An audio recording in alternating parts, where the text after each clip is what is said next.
Well, students, let us get into the lesson. Let us recap our thing: reflection of light in the plane mirrors. Yeah, in the plane mirrors, in the previous preceding classes you have learned. Let us take this mirror. Let us think a ray had come. This ray which is touching is called incident ray, and he has touched it and it has reflected back. I hope you are understanding what I'm speaking. So, as a recapitulation of 7th and 8th, incident ray I has come. It has struck. Let us think the point P, and it has reflected back. In previous classes, you have learned the relationship between angle made by the incident ray from the point and from the reflector. From point P, we used to draw a perpendicular line, which is 90 degrees. And from the point P, a perpendicular line. This line is called normal. From this normal line, if you check here, the angle made between the incident ray along with the normal, let us think as angle I. And the normal, from the normal, the angle made by reflected ray which is moving away, let us think the angle R. So what is the beauty of this thing is that angle I, whatever is the value of angle I with respect to normal is equal to angle R. So if it is 50 degrees, incident degree is 50 degrees, reflected ray will be also be 50 degrees. Then if at all incident ray is 60 degrees, then reflected ray will be 60 degrees. And now the question comes, sir, how does the image form? So image forms by extending this reflected ray. Extending what? Reflected ray backwards. I'm giving you a dash thing. And this is nothing but your image. So let me tell you again, incident ray comes and falls, and from that point perpendicularly you will draw a 90 degrees line and the line gets reflected. And whatever is the angle, for example if it is 60 degrees with the normal, it will be 60 degrees. And how to, so this is the basic first point. First point is nothing but angle I is equal to angle R with respect to what? Normal. So this is one of the important thing. Put a star mark, that's nothing but angle I is equal to angle R. Always you look with respect to normal. And how do you get image? Image you get by extending the reflected ray. Extending the reflected ray. That gives you the image. So if you draw another ray, you bring it back and you extend it, then you get precisely. In real world, what happens? Thousands of light rays. For example, you are observing me from the camera. Thousands of the light rays falls on the mirror, and that's nothing but on the lens of the camera, and gets reflected back. And it's not even thousands, it's in millions. Millions of light rays falls and reflected back on your eye. So there you see an image of myself. So thousands of reflected rays goes back and sees back, and this image is formed. That's how you are able to visualize me from here. Well, possible. Yeah. So, from the recap, what we have learned, angle I is equal to angle R with respect to normal. From the normal, whenever you can draw. So, whatever from the normal, you have to do it. That's how you have done for your plane mirrors. Now, we are going to extend it for the curved mirrors. So, curved surfaces. In the curved surfaces, we have two types of varieties of mirrors, and these curved surfaces are nothing but called as spherical mirrors. What do you call them as? Spherical mirrors. Now, our topic goes to spherical mirrors.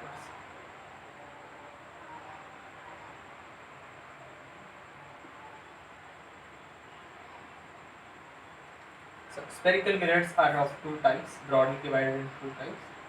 So, let's check this out. So, it's something like that. You have caught a spoon in your hand and a big spoon, and you are seeing your image. And this is the other variety. The other variety, you are outside of a pot, steel pot, and the mirror is the other side. Okay. Now, what is the terminology which we use? The nomenclature is nothing but, if you see this is in a circle shape. Actually, it is a 3D geometry. When it comes in 3D way, then it is called a sphere. You have learned in geometry in previous classes. So these are called spherical mirrors. So first example, one example is steel pot which are standing outside, you see your image. I hope you can visualize how it happens. And if you are having a spoon, another example is you are carrying a spoon in front of your face and you're just watching your image in that. So what do you call this? So if you see in layman language, this is called as cave. So it's looks like cave, so we call it as concave mirror. We call this as concave mirror. And this thing, you are standing outside. You're standing outside. It is called convex mirror. I hope you can easily differentiate what is the difference. If you are inside, it is called concave. If you are outside, it is called convex. And you know the images looks very differently when you do that. Try to do this experiment of catching the spoon in front of you and do it in reverse, in a concave position and a convex position. Possible. So let's take these 4 examples for your now answer these questions. So here you are standing, you are inside the cave, you are outside, you are inside, you are outside. Now you tell me which is concave and convex. So from here you are inside the cave, so it is nothing but concave. If you look at, we are not inside, we are outside, so it is called convex mirror. Here it is outside, so it is called convex mirror. Here you are inside, it is called concave mirror. The most important point here it is, students must be able to understand what is the difference between convex mirror and concave mirror. I hope you have understood very clearly how to find out in a layman thing concave and convex once you see the spherical thing. Well, now this is what a basic thing which you all has to keep in mind. Remember? Now, remember these all mirrors are spherical mirrors. Spherical is in 2D geometry because the board is 2D, we are drawing it like this. So spherical is in the form of circle. Okay, it's like a ball. So it's the images are like this. So it's nothing but this. So if you know that, if you make it completely half, so this is nothing but radius. So every circle has a radius. I hope you all know what is radius in from the previous classes. Then from this point is called pole. Well, let's learn about nomenclature. Yeah. This is a mirror. Mirror is having radius, and this point, this line, let us think this imaginary line. This imaginary line is called as principal axis. What do you call this as? Principal axis, and this is really imaginary. It's just your visual ability. And from this point, from the point on the circle to the center, the distance is nothing but called as radius. And you all know this radius. And this point is nothing but center. Clear? From center to this point P, and we call this point P in point P in mathematics, and here we call it as pole.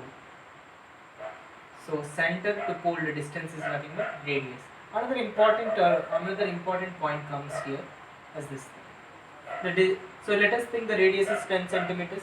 Yes, and half of it is nothing but 5 centimeters. So half of this radius, that's nothing but 5 centimeters, or r by 2. Here lies one very important point which we are going to learn, and that point is nothing but called as focus. Let me reiterate. I am drawing it again and again for you. Just look it up. This is your circle. This is your principal axis. This is your principal axis. Here lies the point center C, and here lies the point pole, and we call it as pole here in our subject. And the distance between them is nothing but radius mathematically, and half of it is nothing but called as focus. It's nothing but r by 2.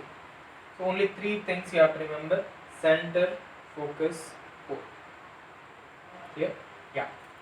It happens for every mirror. If you are here, it becomes a concave mirror.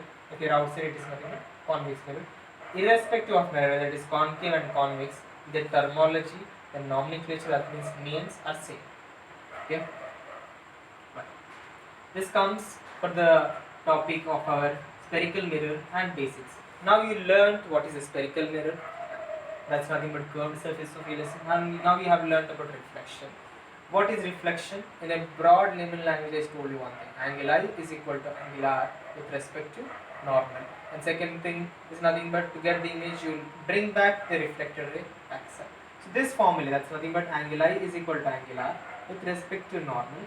You are going to extend it to curved surfaces. So let us take this point. Let's take this as a concave. mirror, a light ray is coming and touching here, and you all know it. Here you have center, here you have focus, something like that. Is it clear? Now, a light ray has come and has incident on this spherical mirror.